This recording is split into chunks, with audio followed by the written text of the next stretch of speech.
We seem to love a leader who doesn't blink.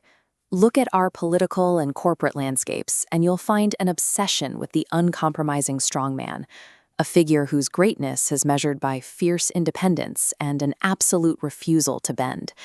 But history offers a brutal corrective to that idea. When you track leaders who rely entirely on unyielding force, you rarely find lasting empires. You find isolation, fracture, and eventually ruin. To understand why, we look to Shakespeare's brilliant Roman soldier, Coriolanus. He is the ultimate case study in the limits of pure force. He was notoriously inflexible. When forced to deal with the public he wanted to rule, he made his position crystal clear. I had rather be their servant in my way than sway with them in theirs. That statement is a perfect diagnostic tool if we examine it through ancient Indian knowledge systems. These ancient philosophical frameworks give us a precise vocabulary for diagnosing exactly why his leadership failed. It answers a fascinating mystery. How does an invincible hero on the battlefield become an absolute disaster the moment he steps into the political arena? Coriolanus built his reputation on physical courage. His exploits on the battlefield made him famous, earning him the highest honors Rome could bestow. But military campaigns are simple compared to civil society. The moment he transitioned into public life, his pride created an impenetrable wall between himself and the citizens he was supposed to lead. Indian knowledge systems identify the missing element here as Vinaya. This is the essential virtue of humility and disciplined conduct. It acts as the necessary counterweight to raw strength.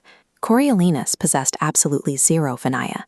Because he couldn't practice humility, he couldn't listen, he couldn't empathize, and he certainly couldn't compromise with the public. Without that grounding humility, his absolute physical and tactical superiority quickly devolved into a toxic arrogance. He viewed leadership through a deeply flawed lens. To him, securing a position of power was simply a mechanism to demand personal honor and exert his own authority. This directly violates a core concept known as Rajadharma.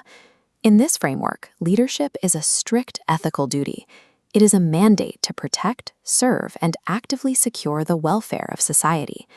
Coriolanus's self-serving, rigid demands sit in complete opposition to the selfless mandate required by Rajadharma.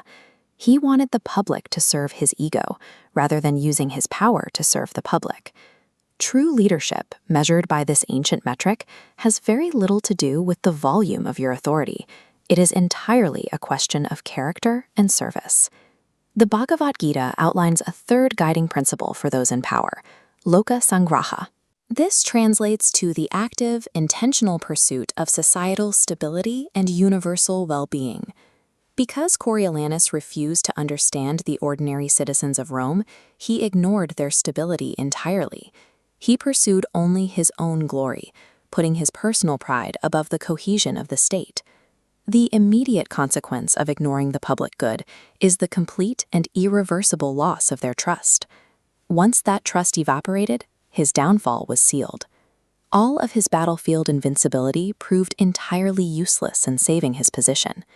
Coriolanus's military success provided no protection against his own pride. His tragedy shows that even the most formidable power collapses when disconnected from the humility required to sustain it. Courage and uncompromising power, when unmoored from humility, inevitably breed isolation. This mechanical failure applies to modern leaders across any industry today. If you want to measure contemporary success, you have to look past personal achievement. You have to evaluate a leader's capacity to listen, to inspire, and to serve the people around them. In a healthy society, respect refuses to be forcefully demanded by a strongman. It has to be earned through integrity. When you read Shakespeare through the lens of Indian knowledge systems, the lesson clarifies. True greatness remains incomplete without humility. It leaves us with the ultimate test for anyone in a position of authority. The ethical leader stops asking, "How powerful am I?" and embraces the much heavier burden. How well do I serve those who place their trust in me?